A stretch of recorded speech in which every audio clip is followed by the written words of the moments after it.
Welcome to the Business Bitcoinization Show, the show dedicated to helping you enrich your life and grow your business with Bitcoin, the hardest money on planet Earth. I'm your host, Josh Friedemann, and our guests today are Pierre and Tomek of the Bitcoin FilmFest. I'm excited to talk with them today about what they're doing in the world of Bitcoin cinema. But first of all, today's show is brought to you by Linkster, the premier Bitcoin-focused advisor for businesses, institutions, family offices, and high net worth individuals. Linkster, secure your future with Bitcoin. You can find them at linkster.com. Also, Velis Commerce, where the future of business technology meets Bitcoin. Reach out to Velis Commerce to integrate Bitcoin into your cutting edge website, seamless mobile app, or custom software. They're at veliscommerce.com.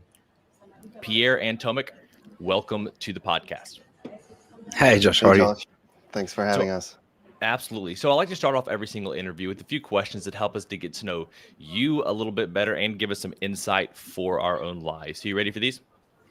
Definitely. All right. Pierre, we'll start with you. When and how did you first learn about Bitcoin? The first time I learned about Bitcoin, it was my older brother that told me about it, like this crazy internet money. And then, so that was, I think, like 2010. And then in 2013, he got into mining and quickly started mining, crypto because it wasn't profitable to mine Bitcoin because there was already more, better miners out there. But that's, I remember him telling me about all of this, showing me all of this stuff, but I guess maybe I was too young. I don't know. At the same time, I was leaving. I was going to go study in Australia. So it just, went out of my mind. So I only got into Bitcoin in 2017. And in fact, I got into crypto before getting into Bitcoin, just like most people do. When I really started considering myself a Bitcoiner, or at least someone that thinks that Bitcoin is the only thing that matters, was, I'd say, 2019. Tomek, how about you? When and how did you first learn about Bitcoin? It was quite early. I didn't get, I wasn't that interested then yet, and I understood it much later, around 2019-20. But my first encounter with it was, I was a large part of my life. I still am a libertarian activist locally here in Poland. So when Bitcoin surfaced to Poland, to Polish internet sphere, I've heard from some libertarian friends that, all right, this is this internet money, and there was this essay by Hayek, the nationalization of money, and this is the dream, we have it, and this ends the Fed. You remember, because we were at that time quite like a Polish version of followers of Ron Paul and the Fed campaign. So I remember it was my first encounter. Maybe it was 2012, maybe 13. But of course, for many years, unfortunately, I did not put that much attention there, and I did not, learn enough. So question number 2 is this, and Tomek, will maybe stay with you for this answer. What's an insight or fact about Bitcoin that you wish everyone understood?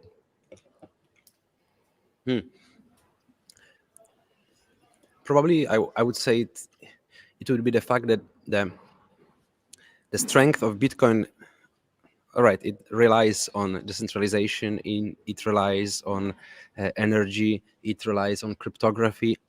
But why people should use Bitcoin is because this is the money of choice. This is the technology that was designed to be money, and this is a pure free market encapsulated in this, not only technology but a phenomena. While the other monies, fiat money that we use, were money of suppression and money of force. They were created to support war, and they are created to support war consistently, while Bitcoin was created to be money. So good. And Pierre, how about you? An insight or fact about Bitcoin that you wish everyone understood, just in case you happen to forget the question. Yeah. So I think somewhat similar, but maybe the idea that Bitcoin is no big deal. People shouldn't instantly, when you have a conversation about Bitcoin with someone, they're instantly gonna think that it's something special, that it is a necessity, that it's money that is used by terrorism, that it's bad for the environment, or that it's this Ponzi scheme. Bitcoin is no such big deal. It's just money. And I think that's what a lot of people need to first understand before they can get into all the deeper stuff that I think is absolutely necessary for people to understand. But just like a lot of people don't care about how money works, and I think we'll never learn or really understand how money works. Same thing will be true about Bitcoin. So I think the first step for people to realize that Bitcoin is just money. It's not the deal that brings them. That's a good word. Yeah. And Josh, this is the question that you ask everyone, right? Yep. What is your answer then? You've heard so Hey, many. you're not supposed to be doing this on the show. No. So the thing, and I've posted this on Twitter once or twice maybe, and it's just the thing that I always feel like my mind comprehends, and then as soon as I think I understand it, it blows my mind again, is the true scarcity of Bitcoin. Like, how many things in this world are truly scarce? And we don't really, we haven't seen that really. So that every time I think that it's like, okay, I understand the scarcity and the implications of that, I think I wrap my mind around it, and then it just blows my mind again. So that would be my answer. There are plenty of other things I could say, but that's the one that just jumps out at me. So I appreciate you asking me that, though, because it is kind of fun to be able to answer some of these questions as well. Now, thank you, Pierre, too. what is the Bitcoin resource you most recommend to other people? Well, of course, I'm going to be a bit biased on this one, but so I directed the film The Great Reset and the Rise of Bitcoin. So obviously, when someone, when I want to tell someone about Bitcoin or just say what's a quick way for you to learn some things, well, I recommend my documentary, which I recommend anyone that is watching this, of course, to go watch it as well. Because I think it's just it's an easy. I mean, that was my goal, at least. Of course, feedback I got is that, and again, that was also my goal. Is the kind of film that you have to watch twice to really grasp everything. If you're not familiar with all of these concepts around Bitcoin, if you are, then I think there is not that much to learn for Bitcoiners already. And I think compressing so much information around Bitcoin in an hour and 20 minutes is just an easy way for people to get first onboarded, because although what really opened my eyes when it comes to Bitcoin was the Bitcoin standard, I was already down the rabbit hole, and I don't think the Bitcoin standard is necessarily, or I mean, I don't know, I guess it depends on people, obviously, but it's maybe a harder book to just get started with Bitcoin. So my film, The Great Reset and the Rise of Bitcoin. Perfect. And Tomek, how about for you, the Bitcoin resource you most recommend to other people? My Twitter profile. I wanted to recommend. That's a joke on me, right? So yeah. Yes. I wanted to recommend our FilmFest YouTube channel, but then I thought, okay, let's go somewhere else. I would then go for the book Atlas Shrugged by Ayn Rand. Yeah. Like there is often like the discussion, especially in culture, whether this is a Bitcoin movie, whether Matrix is a Bitcoin movie. So is Atlas Shrugged actually a Bitcoin resource? I think it is, particularly for the moral look on money.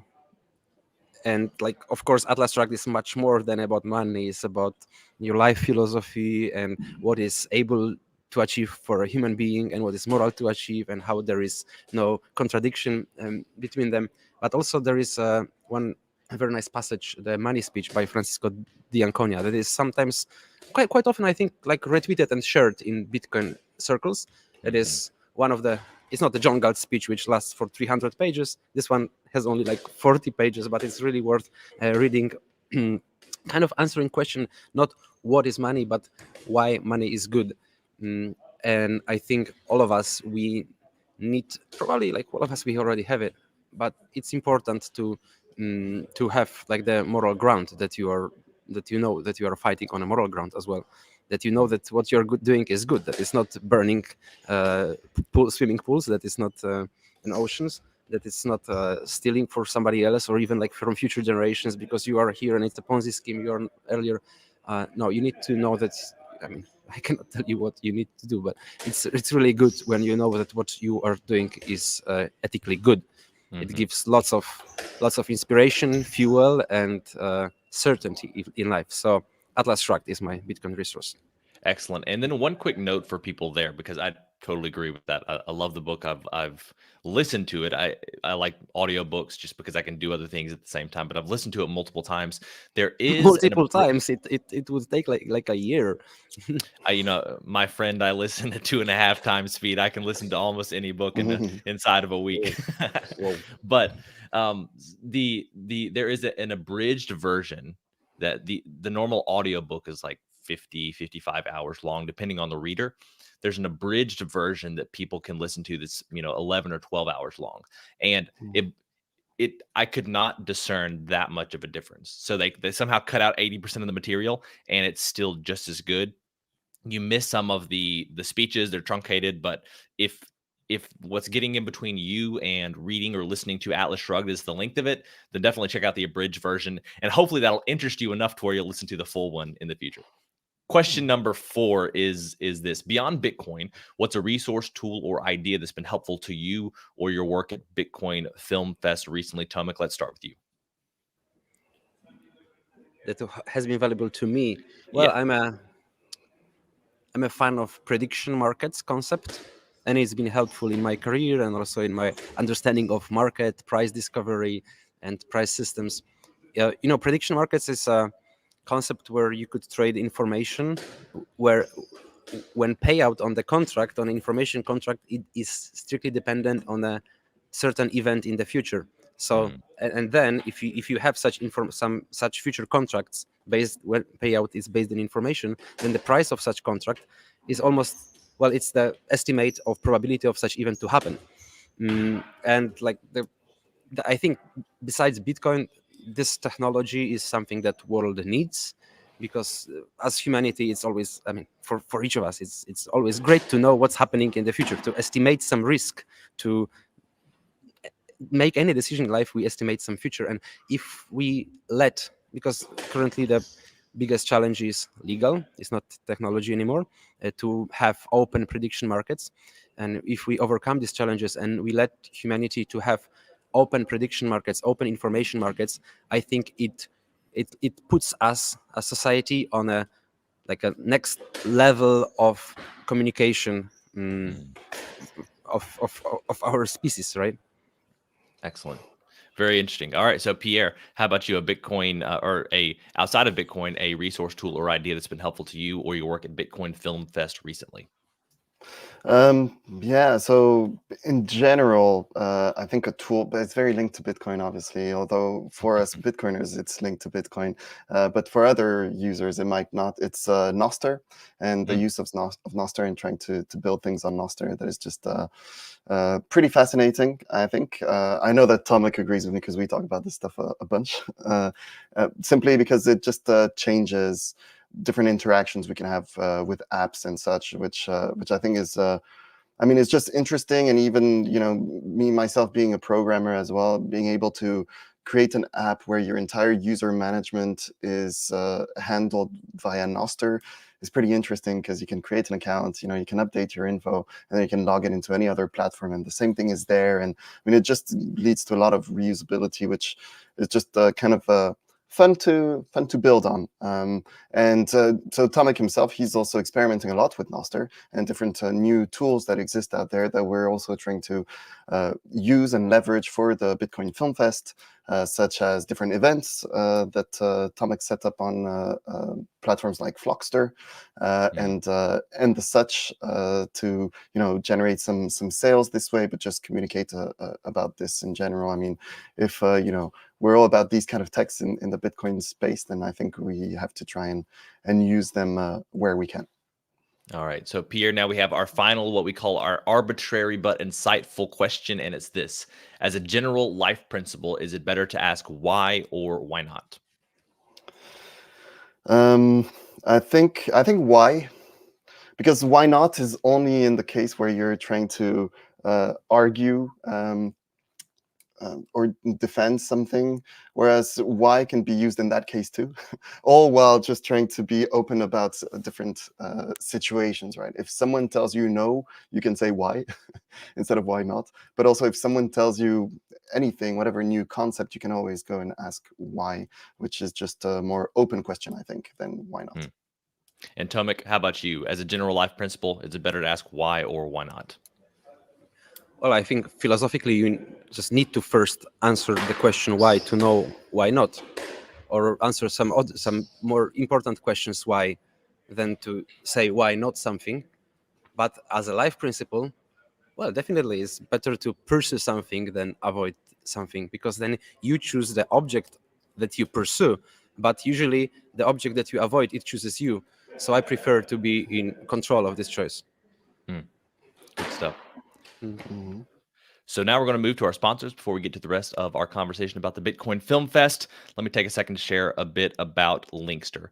Linkster is a premier Bitcoin-focused advisor catering to businesses, institutions, family offices, and high net worth individuals.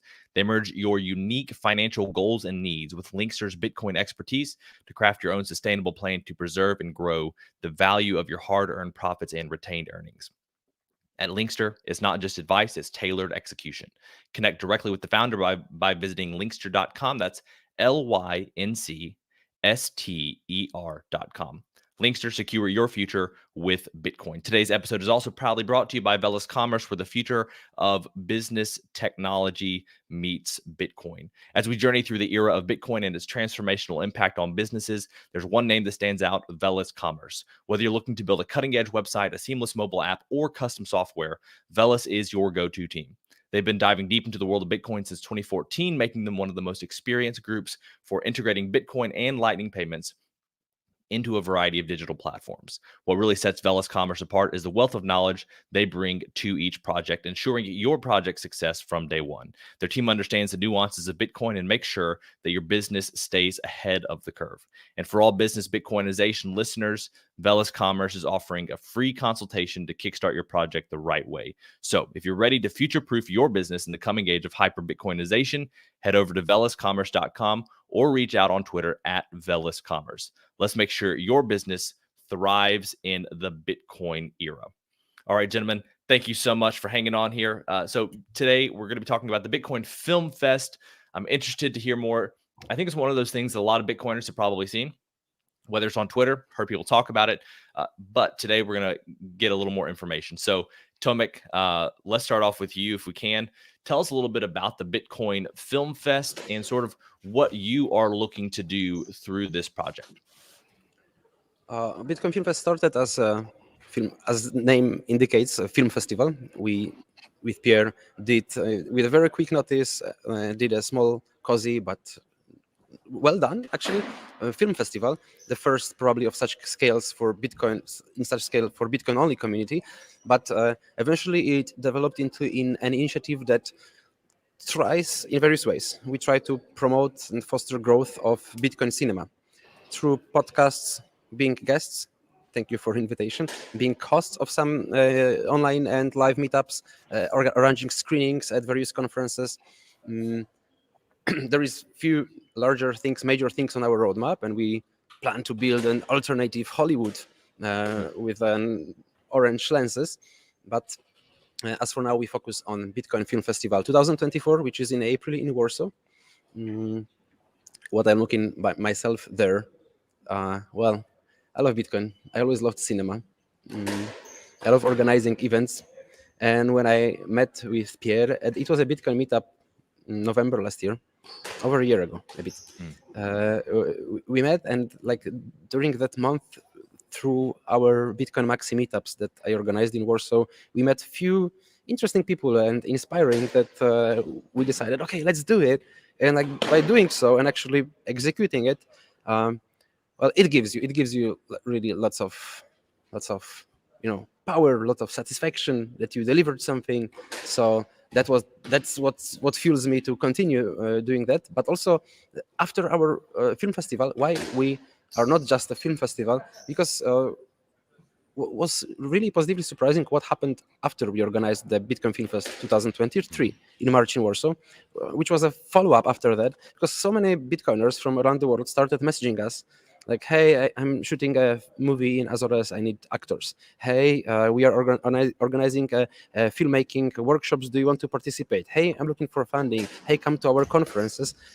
And we saw that, okay, like there is some demand, we are doing a good job.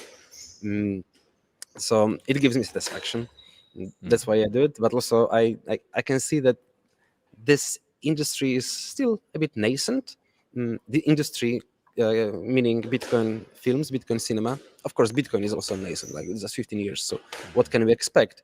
Um, it needs a little bit of like help, of nudging from people like me, Pierre, from some organization that builds a networking, that builds a information hub for Bitcoin cinema. That's what we do. Mm, and yeah, we are driven by this um, group mission, by ideological mission, and by individual passion, I guess, at least in my case. Yeah, and if I can add to that too, it's just Please. this idea that in the um, in a world that we think is going to hyper Bitcoinize. I mean, that everyone is going at one point is going to get into Bitcoin, and it means that there's a huge potential for any niche that specializes in Bitcoin to exist.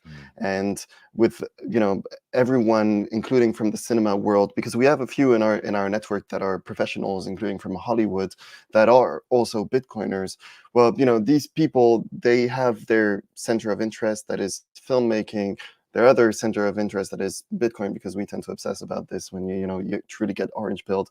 Well, then they can have this place to go to that is around Bitcoin and cinema, ideally bringing together both of their top passions.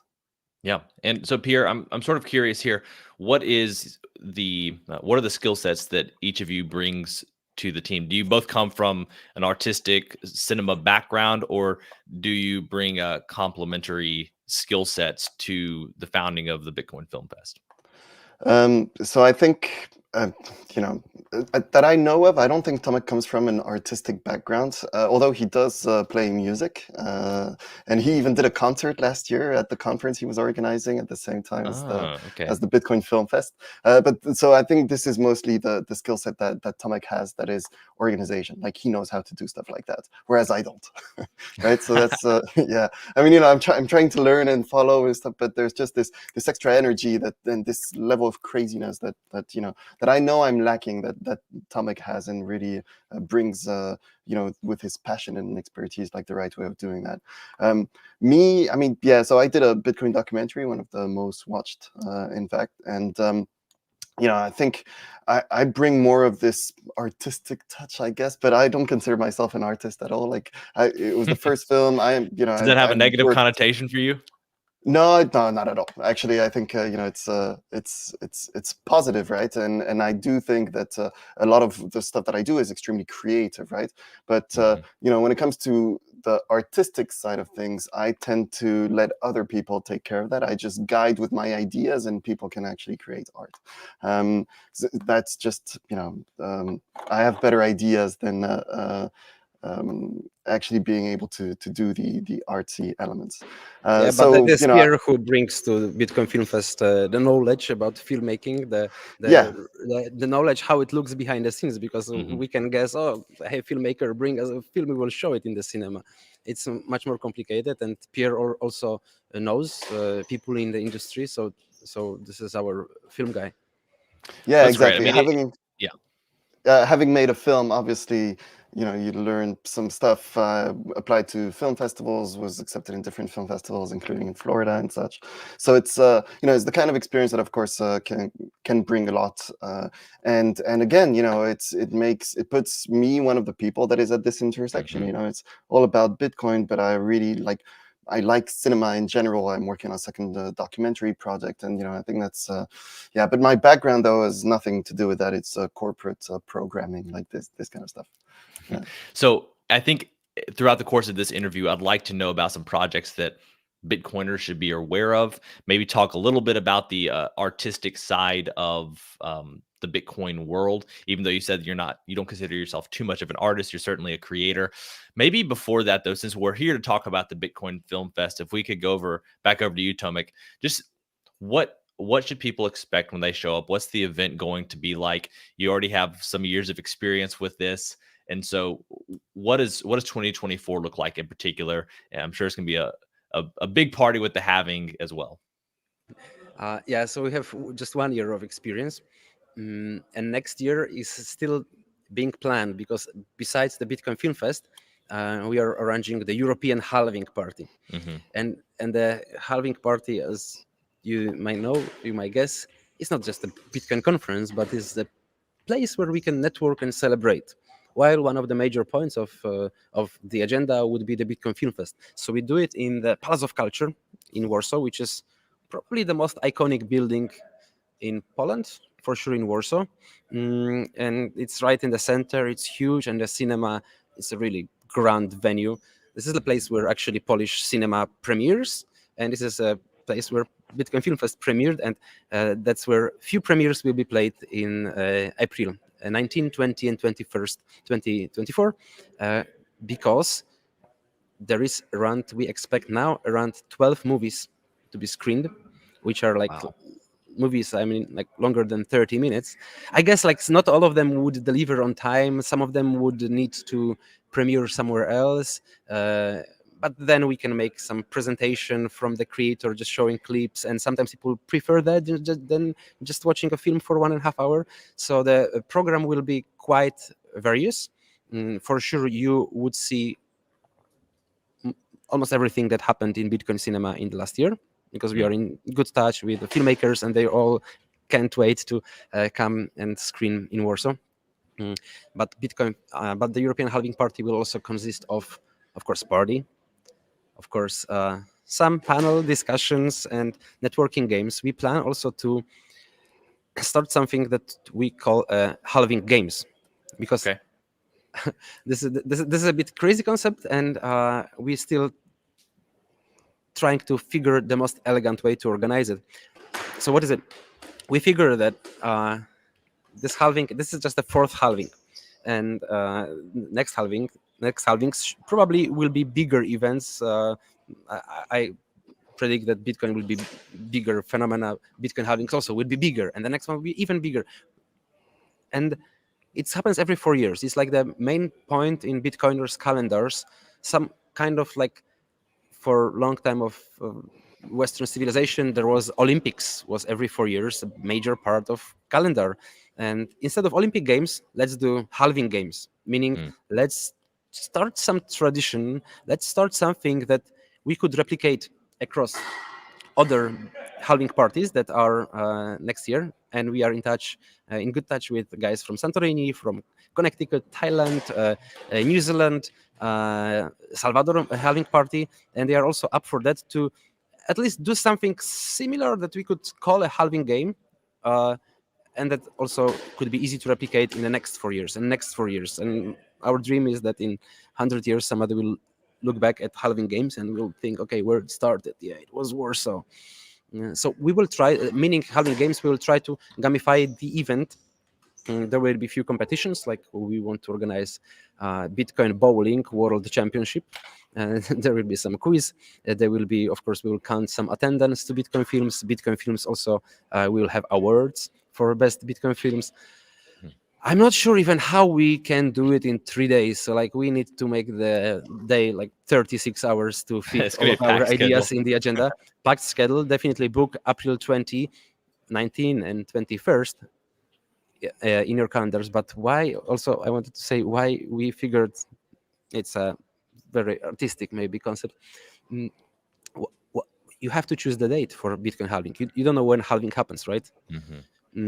When is it?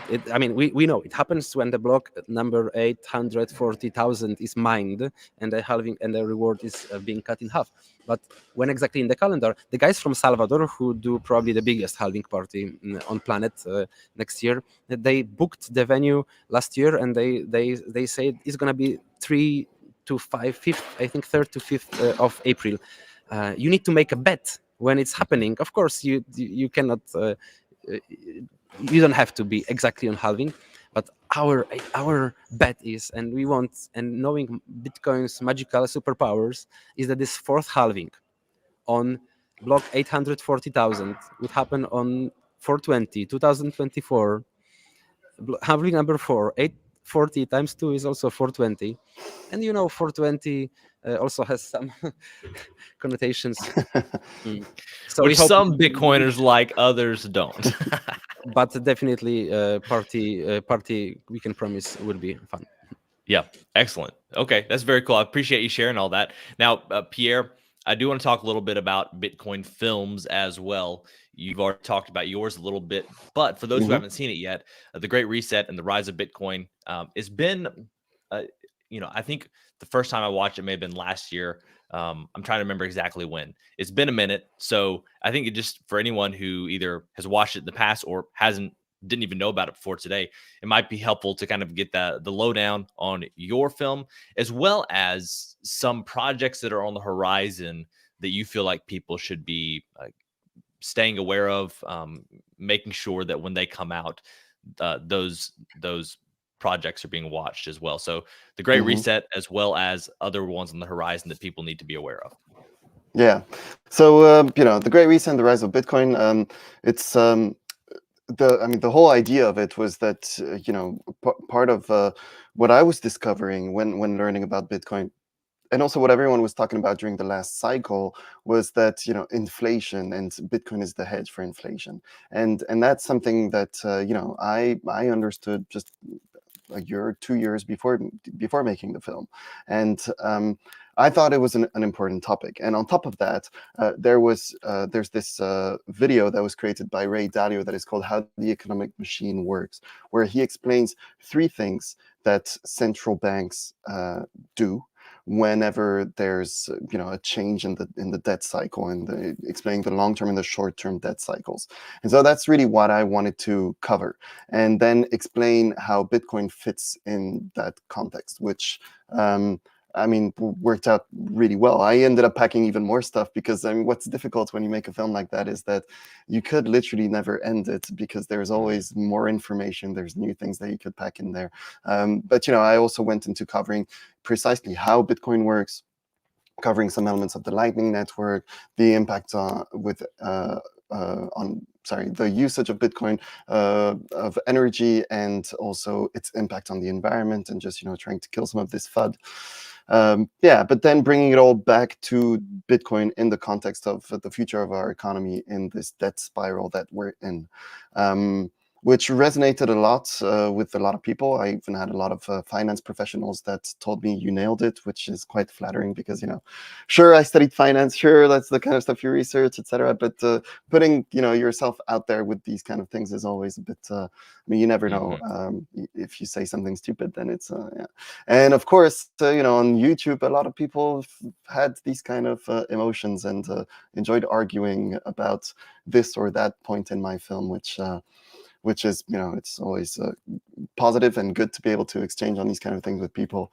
And so I'm also working on a second documentary film called "The Fight for the US Dollar," and this one is more about the three-letter institutions of our world, and how they keep a certain dynamic that is, the developed world shall develop, whereas the world in development shall never develop.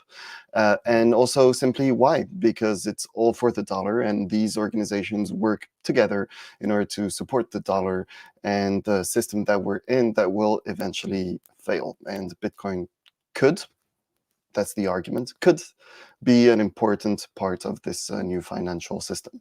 So that's a very interesting one, very hard in terms of research. I have to say harder than the first film, because there was just a lot of interviews, a lot of extra research that we had to do, and having to go deep into how these organizations work, and how they literally collude together, and digging out some documents from the 60s that explain this quite clearly is something that requires a lot of research. And I was lucky to have the right people in my team to do that, particularly the person that wrote the film for me, that's called Neil, that did an amazing work, and I hope we'll do more work. Now, when it comes, because this I'm not sure when it's going to come out, I'm not going to lie, I was hoping it would be for the Bitcoin FilmFest next year, but it might be tough, so I'm not sure. It might have to wait. Is this one of the ones that Tomek was talking about, where you might have to show some clips and talk about it? We got the prime time for you, Pierre. Yeah, I know. But show some clips, talk about it, no problem, right? It's just having it finished. That's where, like, yeah. Yep. But yeah, but we'll see about that. It's just it's 5 months away, and I see the the truckload of work that is still to be done for the film to be completed. Because once you've got all the research done, you've done all the interviews, and you've got the script, well then like this is good enough to like write a book about it, but you need to add all of the images on top, and this is where it gets very hard. In fact, it's interesting, the challenge that it is to make a film, just the whole, again, the research you need to do, and then writing it on paper. Even the script we have now is 1 hour too long. So, it's you already try to make something extremely complex, very concise. And even when you think you've pushed it as far as you could, you still need to go more concise. And so there's a lot of tough decisions you have to make, because what you thought was a great story point ends up being something you have to get rid of, and that's it's painful, it hurts, but it is what it is. You gotta, like, in the end, what matters is the story and how people are going to discover it. Maybe it's easier to create like a feature film, fictional, because once you have this, like everything is shot, you already let your actors go. You have to edit it. Now, when you find something that you don't like, you want to recreate it, right? Yeah, exactly. So that's that's part of what we're missing, is filming the elements, actually the actor side of things, right? But because of course there's the whole narration that has to happen in order to just elevate the storytelling in the film itself. And this is it's hard, because in an investigation style like I want to do it, there's just so many. I mean, I have to go through the entire script, go through each element that I know we're going to want to film, and I have for each historical reference and character and whatever situation and story that we have, I need to be able to find images that I will then need to print, that I will then need to figure out where I fit them in my investigation room. So it's just a lot of elements that need to be still generated, I suppose, in order for us to be able to film this and add it in this whole storyline. And if you have a huge budget and you have people you can delegate this to, then I think it's much easier. But in my case, unfortunately, a lot of this has to be done by me. Therefore, I have to sometimes sacrifice some progress to progress with other things that I'm working on. So it's always choosing is to. Oh no, that's a French saying, but I'm not sure how you'd say it in English. But that when you choose something, you're obviously giving up something else. Yeah. Yep, for sure. Yeah. So I kind of wanted to go down the road a little bit more about kind of the future of Bitcoin artistic endeavors as you see them. We're sort of running out of time today. I like to keep these episodes not too long. So maybe we can just go to final thoughts. If you want to incorporate any of that into your answer, that's fine. But Tomek, let's start with you. What are some final thoughts you'd like to leave the listeners with connected to the Bitcoin Film Fest or anything else? I think I could leave a note with an answer to a question we are often asked by audience Bitcoiners when we meet each other at Bitcoin, like some conferences. They often ask, like, "Oh, there are Bitcoin films," and yeah, there is more. There is more than one. Definitely, there is. We are like constantly surprised doing this. How many Bitcoin films are out there, and like maybe now not so often, but now every month maybe we learn about the new one that is being started or that is being made currently, but we were not aware before. Our list of Bitcoin films in making has over 30 titles now, while probably 10, 12 of them will be released before Bitcoin Film Fest. So it's an industry which is still like a bit crouched tiger. I think also that we will see much bigger things on a large screen once of course there is option when Netflix or Amazon realizes that, oh, the biggest story that unfolds in front of our eyes is Bitcoin, and the biggest mystery is who is Satoshi Nakamoto. Let's do a film about it. We also want to be there. Like, it's better if a big Bitcoin, Netflix blockbuster about Satoshi, it would be better if it would be done with cooperation with some proper Bitcoiners. But I think also we will see a lot happening once also Bitcoin reaches another price levels, because talking with various filmmakers, we can see that there is like lots of creative potential. There is lots of ideas. There is stronger and growing network of filmmakers, because to do a big film you need to know, and you also want to work with Bitcoiners, and you need to know your staff, some directors, producers, actors. There has to be industry, and that's what we're trying to foster and build network around with Bitcoin FilmFest. And once Bitcoin also hits these different price levels, this creativity will unleash, because this great artists will have much more resources, much more spare time to pursue their project and put their idea onto screen. Yeah, excellent. Pierre, how about you? Any final thoughts that you have, as well as where people can go to keep up with the two of you and Bitcoin Film Fest? Yeah, so I think, but just like Tomek described, the world of Bitcoin cinema is only going to get more and more interesting as new stories develop and new people come in with their own skill set and their own their own storytelling skills, but also filmmaking skills, animation skills, etc. So everything is going to develop quickly with different types of formats. Today we see a lot of documentaries, but not only. There's definitely other things that are being worked on at this stage, mostly in the short format, but it's just a matter of time before we get these like big stories, just like Tomek mentioned, in these big studios getting into this. So I think it's interesting, and there's just so many creative people that are passionate about Bitcoin, just like most Bitcoiners are, that want to express their creativity while explaining Bitcoin in one form or another. So, I mean, I think that's very interesting. And we at the Bitcoin Film Fest, our goal is to promote all of their work and bring all of these people together and all of these artists together. So I think, if you want to get a taste of it, come to the Bitcoin Film Fest. We really encourage everyone to come April 19th to 21st. And you can follow us on Twitter, obviously. Just look for FilmFest BTC. So you'll find Bitcoin Film Fest there. And, our tickets are available on Geyser. You can go find us there too, geyser.fund. And on our website, just go into European Halving Party, and there's all the links to get the tickets, including the Super Pleb tickets that allow you to just get access to everything and get the best time of, the whole weekend's event. That's great to hear. Well, Pierre, Tomek, thank you so much for your time today. It's been a pleasure. Thank you, Josh. Thank you, Pierre. Josh. Take care. Well, friends, it's a wrap. Thank you so much for listening today. This is a podcast. If you want to look up business Bitcoinization on whatever your favorite podcast player is, my preference is Fountain. Then you can find business Bitcoinization there. Alana Mediavia sends a comment. I'm so excited for the Bitcoin Film Fest. Many of my favorite things converging. And after today's episode, I can see why you would say that. Once again, thank you so much for listening today. We'll have another live show later today, I think at 2 o'clock. So feel free to come on back then. And that's 2 p.m. Central Time. Hope to see you then. Thank you so much and have a great day.